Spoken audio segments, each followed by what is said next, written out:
Big boss హౌస్లో ticket to finale race మొదలైపోయింది. ఈ task కోసం అయితే హౌస్ మెంట్స్ అందరికీ వరుసగా 4 లెవెల్ టాస్క్లు అందించబోతున్నారు. ఇక టికెట్ టు ఫినాలి రేస్లో ఈ టికెట్ని ఎవరైతే దక్కించుకుంటారో వాళ్ళు డైరెక్ట్గా టాప్ 5కి వెళ్ళిపోవచ్చు. ఇక 4 వారాల పాటు కష్టపడి ఇక నామినేషన్లో ఉండాల్సిన పనే లేదు. అయితే ఈ వారం నామినేషన్ నుండి ఎవరైతే సేవ్ అవుతారో వాళ్ళకి కానీ ఒకవేళ టికెట్ టు ఫినాలి వస్తే ఓకే, లేదంటే ఆ టికెట్ టు ఫినాలి దక్కించుకున్న ఒకవేళ ఈ వారం ఎలిమినేట్ అయితే ఇంకా అది వృధా అంటూ చెప్పుకుంటూ రావడం జరిగింది.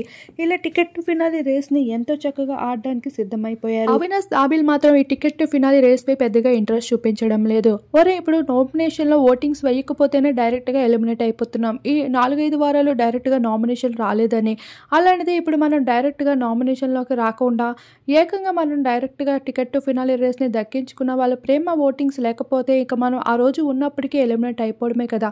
అలాంటి టికెట్ టు ఫినాలి దక్కించుకొని ఏం చేసుకుంటాం, ఏం లాభంరా అంటూ డిస్కస్ చేసుకుంటూ ఉంటారు.